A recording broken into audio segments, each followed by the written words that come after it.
What's going on, guys? Eric here with driverlineup.com, world's okayest steering wheel holder, and my little quadruplane. Look at it. Just watching people walk around, a lot. Trying to find someone to yell at. And also waiting for mama. Jenna just woke up and went in to get us IHOP for breakfast. We're somewhere in Virginia, just a couple miles north of Roanoke, and it is very rainy, but perfect temperature. It's like 61 degrees, so it's really nice out right now. Not very rainy, but just, yeah, not very rainy, but rainy enough to where you can't use cruise control, which is a pain in the butt. Anyway, I'm doing a second video today.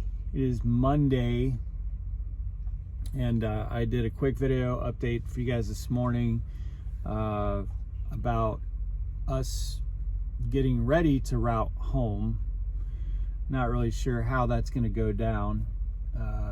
Like I said in that video, I'm hoping that we can run another short load out of Georgia to get on this payroll period, and then run one to Springfield after that. Hopefully that's the case, or get a really good one to Springfield and just call it a day. So I don't know. We'll figure that out. I can look at load choice at midnight tonight, which is about the time that I'm going to drop this load off in Georgia. So if load choice has something that I feel like is going to set us up to get to Springfield the right way, then I'll go that path. If not, then may wait until the morning for my fleet manager to work with sales to figure it out. Anyway, so my next podcast, which I'll be filming and recording probably Friday, is going to be on the subject of the hours you work on the road. I don't have a title quite built for it yet, but the hours you work on the road versus the hours you work if you have a traditional job. Someone else posted a video. He left Prime. I'm gonna mention his video later on in the week during the podcast, reference it, link to it, etc. He left Prime like last week, and in his video he talks about breaking down the amount of money that he actually made per hour. And it didn't look very pretty to him. Now, I'm not arguing any of his points. His points are all valid. His math is all valid. The only thing that I'm going to add here is that in most things in trucking, your happiness and your success, especially in OTR trucking, over-the-road trucking, is going to be largely driven by your perception of what it is you're doing and what you're trying to accomplish. If I broke down my hourly, maybe it wouldn't be that pretty. Mine's probably a lot better than a lot of solo drivers, just because of my situation, in that I'm a team truck with Jenna, so all the profit off of this truck stays with us. So our hourly pay is probably going to be substantially higher than a solo driver. So basically what he was doing is looking at, okay, if I'm working 60 hours per week, 65 hours per week, and then I take my average profit per week and break that down into those hours, it's not that pretty. You know, I could make that working at home, be home every night and weekend. True. Not going to argue that. Not going to argue that. You can't argue that. However, that said, what was not mentioned in that video, and I don't believe it was intentionally left out, is that you have to consider what kind of work that is that you're going to be doing at home, and how many hours of work that you would have to do at home or at a job near your home in order to make the same amount of money that you make out here on the road? And what kind of work is it that you do out here on the road? So just to give you kind of some quick math on this, let's say that you found a job that you could work 40 hours a week at that's near your home, that pays $20 an hour, which I think is pretty good money. I've made significantly more than that in my past career paths, significantly more. But let's say $20 an hour, and you're able to get maybe 10 hours of overtime. So let's say you're working 50 hours a week, right? That's going to give you roughly $1,000 a week before taxes. Okay, so after taxes, $750, $800 if you're in Texas or a good tax state. And then let's say that you have health insurance and benefits and things like that. So your bring home might be $600-700, right, a week. But you're home every night and weekend. That's a huge benefit. Remy's about to start barking and get really mad. Told you. I told you. So you've got, you know, $600, $700, $800 at best if you're working 40 hours plus 10 hours of overtime, if you can get the 10 hours of overtime, but you are home nights and weekends. Huge advantage.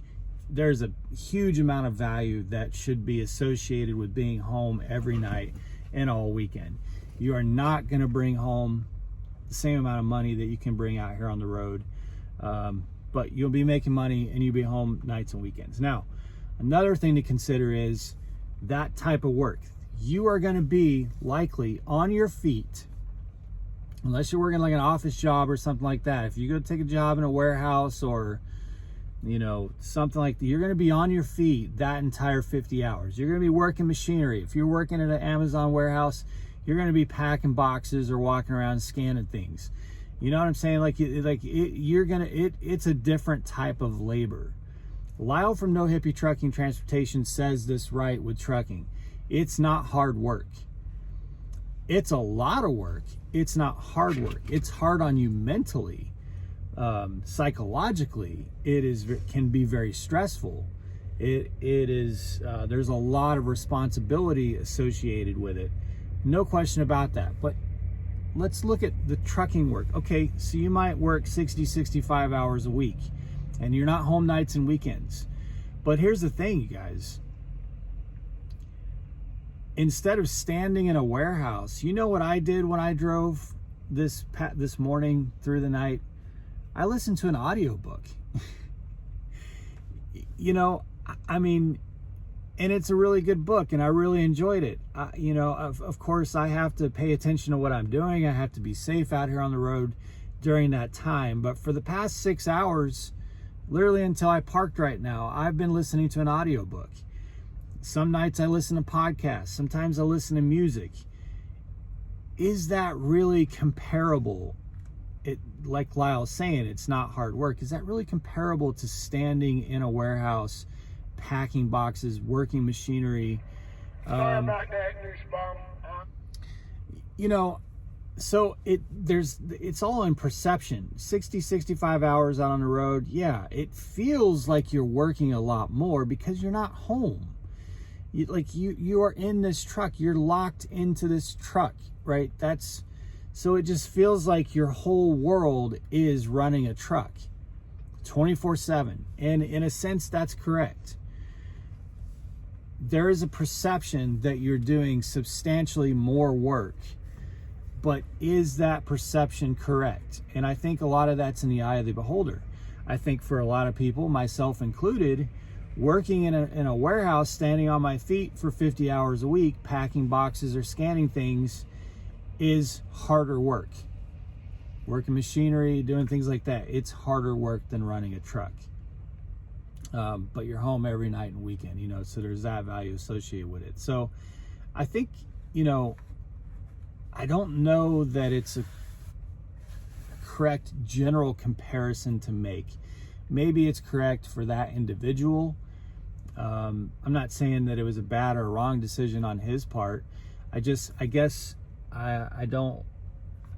I prefer videos that talk that way or give that type of message kind of do comparisons more so than a full-blown endorsement of one side of the argument or the debate, when they're without context. When you come out here on the road, your life is going to be consumed in a 24/7 trucking environment, and it's going to feel like you're doing a lot more work. But is it right to break all those hours down and say, this is all that I'm making per hour? You know, is that the right thing to do? Is that a proper comparison? I don't know that it is. I think I just have a different maybe I've forced myself to have a different perception. But my perception is that this is not a typical job. Running a truck is not a typical job. It's not an hourly job. It is a project job. That's what business owners do. If you do web development, for example, a website client that you have, you're taking on that project, and that project might pay you $2,000, $3,000, $4,000, $5,000, right? And you may have 2 weeks to do that project or whatever that time frame is. For me, each load is a project. That's a project that I'm being paid as a business owner to complete and accomplish. That is a project. So I'm not an hourly employee. I can't look at it that way. Just as someone who owns a lawn service company, they're not an hourly employee. They have to go bust their hump to generate enough revenue, do enough lawns, trim enough shrubs, etc., to make their business profitable for them. And some weeks that may require them to work 7 days, 10 to 12 hours, anytime the sun's up. They may have to, other weeks they may not have that many yards they have to deal with, or the weather may be bad, so they may only work 10 or 20 hours. You know, I'm sure that if someone who owns that lawn care business really broke it down hourly, they might think to themselves, is this really worth it? But to them it is, because it's accomplishing their goals for them, and they're not having to go stand in a warehouse for 40 or 50 hours a week or run machinery. You know, they're doing what they want to do. They're in command of their own situation. So if you're thinking about coming out here and trucking, just as in the training period that you have to go through, all the different challenges and hurdles and things that you have to get through, you have to flip a switch and have the proper perception and context of what it is that you're doing out here. You cannot think of this as hourly employment. It'll eat you alive. Can't think of this as a traditional job. That too will eat you alive. This is trucking. It is extremely unique. It's like Jenna often refers to it as modern day cowboys. You know, we really are. We really are. They in covered wagons moved coin, supplies, hides. They drove cattle. The difference is now we have 2022 Peterbilts, 2021 Peterbilts, 579s, Freightliner Cascadias. You know what I mean? But it's still the same life for them. Running cattle across Texas and Oklahoma was substantially different from someone running a drugstore. You know, that individual running a drugstore was home every night. If you're running cattle across Oklahoma and Texas, you were not home every night. Months and months and months out there in the plains doing work. You weren't clean. You weren't able to shower, wash, bathe every day. You know, that's what trucking is still to this day. Of course, a lot more comfortable and faster, expedited, but it is unique. We transport things from point A to point B, and have to do so in a timely fashion, especially refrigerated. So you just got to look at it differently. And if you try to look at trucking the same way that you would look at a traditional job, man, it's going to get to you. It is going to get to you. You can't, in my opinion, you just can't do that. If you start trying to make those comparisons, it's gonna wear you down, because it's not, I believe, an accurate comparison to make. It's apples and oranges. So anyway, this is more for those of you coming into it, or maybe those of you who are struggling with it a little bit from time to time. I get that.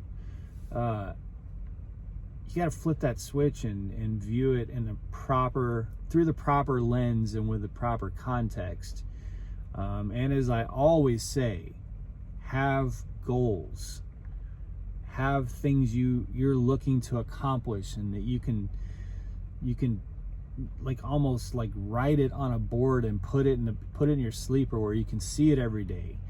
Why are you doing this? Because if you're doing this just to do this for 30 years, maybe that works for some people. They just like doing it. I can't relate to that. I don't want to do this for 30 years.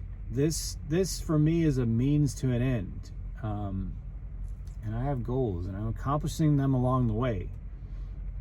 So anyway, I hope that helps some of you, especially if you haven't gotten here yet, or you're just getting to orientation, or you're just talking to a recruiter, or you're just thinking about it and considering it. You got to come into it with the right mindset, or you will burn out, and you'll start resenting it, and you'll start making those comparisons that are just not proper comparisons to make. So anyway, some food for thought today, guys. Ready to be home, ready for some time off, and it's coming. All right, guys, be safe, make good decisions. As always, drive to thrive. Talk to you soon.